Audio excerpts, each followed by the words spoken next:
Hello there, Mad Mike here, and welcome back to the channel. And today we're going to be discussing kind of an interesting little topic that popped up a couple days ago, and I wanted to wait a little bit to talk about this one just in case we got any extra information in the 24 to 48 hours following it. And that's that HBO would not be pursuing a second season of Watchmen because the showrunner for season one, David Lindelof, decided that he did not want to continue the narrative. Um, Now, this is interesting to me from a couple different perspectives. Number one, I do not have to review season two, which I'm very, very pleased about. But outside of a personal bias, obviously, from an objective point of view, this is kind of weird considering that Watchmen was actually a fairly popular show for HBO. And I can only imagine that they tried to as hard as they could to get Lindelof to come back and do a second season. Um, and again, it makes sense from a business perspective to have him come back because he helmed this first season that seemed to work out for them, again, at least from a viewership standpoint. Um, and they need that kind of. They've been trying to kind of supplement that Game of Thrones gap that's been created now that the show has ended. Obviously, they've continued on with Westworld and some of their other more popular television series. Obviously, nothing to the level of Game of Thrones, but again, just trying to fill the void, basically. Much like other streaming services are also trying to fill the void, too, with Witcher and the Lord of the Rings series and stuff like that that's going to be going on. But going back to Lindelof, though, it's odd to me because I guarantee you they must have thrown a lot of money his way. There's no way that they didn't with the way that they want to try and keep up with their streaming, with not only with HBO Max, the streaming service that they now have, but also keeping people subscribed to their cable service, people that are using cable less and less. So it seems odd to me that he would refuse that kind of a check, basically. Because again, we don't know these numbers. I'm mostly speculating, but logically, I figure they would offer him a good amount of money because they kind of need the content. Now, the other thing that was interesting was, you know, Lindelof did say before the show came out it was going to be a one-season story arc. He wasn't going to continue it. It was a one-and-done type of thing. Um, and that he would not be pursuing a season two even if one were to come to him, which he followed through with. I can respect that to an extent. He told the story he wanted to tell, and he doesn't want to tell anymore. So, okay, that's still fine. But the weird thing is when you actually do watch the show, it leaves it very much open for sequel material in certain ways. I mean, yeah, you killed off some characters and stuff like that, but you still have the whole thing with Angela, which is left on a complete cliffhanger at the end. You have, you kind of resolved the Rorschach problem, but Adrian Veidt is still around. Laurie Blake is still around. We still don't know what the hell's going on with Lube Man. He could be out there somewhere.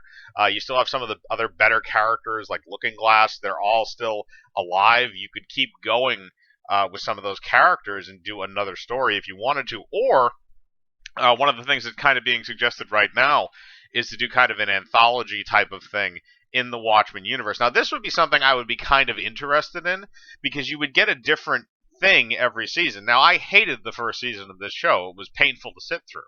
But, if you give me another season by a different director and you show me a whole different animal, I'm willing to give it a shot. It's kind of like American Horror Story a little bit, I guess, where each season would be a different season-long story arc set somewhere in the Watchmen universe. So I could see that, and again, being a fun one to do, because then you can jump around in the timeline. You can do other stuff. It could be a completely different take on the whole thing. The first season could be whatever, and then you tell a completely different story, but you use the same characters, or new characters plus the old characters from the original book.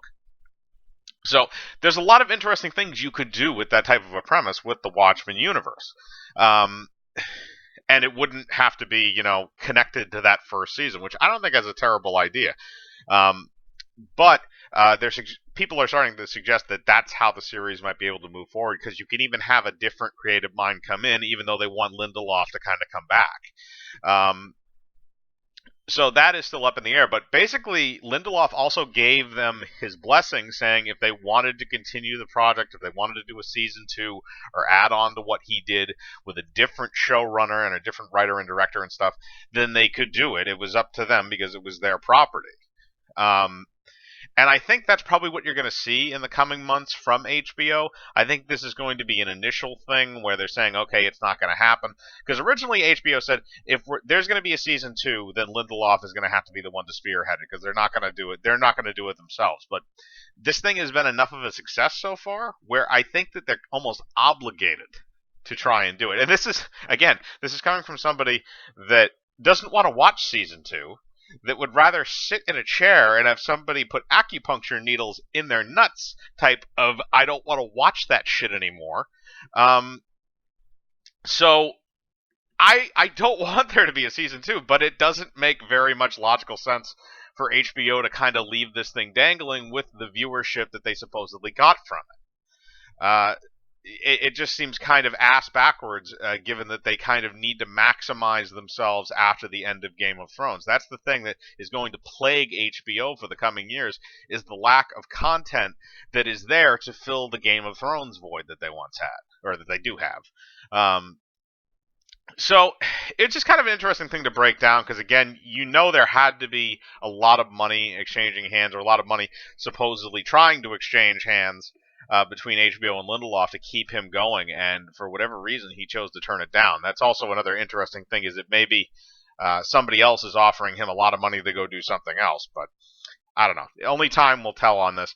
But I thought this was interesting, and I thought maybe it would develop into something a little bit more, but it seems like it's pretty cut and dry right now. But I want to know what you guys think. Were you excited for Watchmen season two? Did you think that were you like me? Did you think that the first season was complete garbage? Didn't want to see anything else? Um, or are you kind of indifferent to the situation? And what do you think about HBO moving forward and maybe getting somebody else to continue the series in an anthology format where it wouldn't be connected to the first season at all?